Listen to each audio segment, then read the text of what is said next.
এক প্রান্তে ভিনিসিয়াস, অন্য প্রান্তে রাফিনিয়া, মাঝখানে নেইমার জুনিয়র। বিকল্প হিসেবে থাকছেন বিস্ময় বালক এস্তেফাও উলিয়ান, সঙ্গে আড়ালের নায়ক রদ্রিগো এবং চ্যাম্পিয়ন্স লিগে ইতিহাস গড়া গ্যাব্রিয়েল মার্টিনেল্লি। স্বপ্নের মতো এক অ্যাটাকিং লাইন আপ 5বারের বিশ্ব চ্যাম্পিয়নদের। 2026 বিশ্বকাপে ব্রাজিলের এই আক্রমণ ভাগ রুখবে সে সাধ্য আছে কার?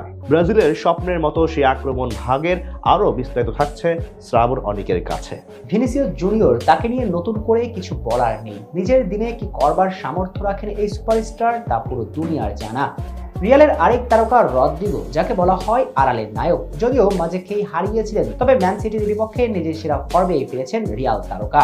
ওইদিকে রিয়ালের চিরপ্রতিদ্বন্দ্বী বার্সেলোনার প্রাণভোমরা রাফিনিয়া দিয়াস, চেলসি তরুণ এস্তেভাওকে তো বলা হয় এই মুহূর্তে ফুটবল দুনিয়ার বর্তমান এবং ভবিষ্যৎ। মাত্র 4 মাস ইউরোপে খেলে নিজের জাত চিনিয়েছেন, পায়ের ঝলকে মাতিয়ে দিচ্ছেন স্ট্যামফোর্ড ব্রিজকে।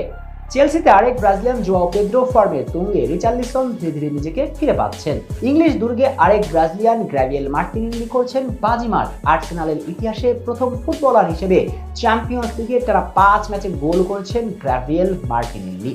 সান্তোসের জার্সিতে সরপের নেইমার জুনিয়র রাজকীয় প্রত্যাবর্তন অনেকটাই নিশ্চিত। ভাবুন তো, এই সবগুলো ফুটবলার যখন একসঙ্গে জাতীয় দলের স্কোয়াডে আসবেন, তখন সে দলের শক্তিমাত্রাটা কোথায় গিয়ে ঠেকবে? জাস্ট কল্পনা করা যায় না। কল্পনার জগৎকেও হার মানিয়ে দিয়া স্কোয়াড তৈরি করতে চলেছেন কার্লো আনচেলত্তি। আগামী বিশ্বকাপে স্বপ্নের মতো ফরওয়ার্ড লাইন তো বটেই সেলেসাওদের, আর এই ফ্রন্ট লাইনকে বিশ্বকাপে থামাবে কে? আসলে ব্রাজিলের এই ফরওয়ার্ড লাইনকে থামানোর মতো রক্ষণ কোনো দলের আছে কিনা তা নিয়ে প্রশ্ন থেকেই যায়। চলুন ব্রাজিলের সেই স্বপ্ন জায়গা নিয়ে আক্রমণ ভাগটা দেখে নেওয়া যাক। কার্লো আনচেলত্তির শুরুর একাদশে লেফট উইং এর পরিকল্পনায় নিঃসন্দেহে থাকবেন ভিনিসিয়াস জুনিয়র, কিন্তু ভিনির বিকল্প হিসেবে এই পজিশনে প্রথম নামটা হবেন গ্যাব্রিয়েল মার্টিনেল্লির, যিনি আর্সেনালের হয়ে মাতিয়ে দিচ্ছেন ইউরোপ। বিকল্প নামটা আসবে রদ্রিগোর, যিনি রিয়ালের বেঞ্চে থেকে যখনই সুযোগ পান কাজে লাগাতে ভুল করেন না। এরপরে আসা যাক রাইট উইং এ। সেখানে প্রথম নামটা বার্সেলোনা তারকা রাফিনিয়া দিয়াজের। যদিও বার্সার জার্সিতে ইনভার্টেড উইঙ্গার হিসেবে খেলেন, তবে মূলত লামিনকে স্পেস তৈরি করার জন্য নিজের পজিশন সুইচ করেন রাফিনিয়া। তবে ব্রাজিলের নিজের প্রিয় পজিশন রাইট উইংই ফিরে পাবেন। তার রিপ্লেসমেন্ট হিসেবে আবার থাকছেন স্ট্যামফোর্ড ব্রিজের তরুণ তুর্কি এস্তেভাও উলিয়ান। তাকে নিয়ে নিশ্চয়ই নতুন করে বলার কিছুই নেই।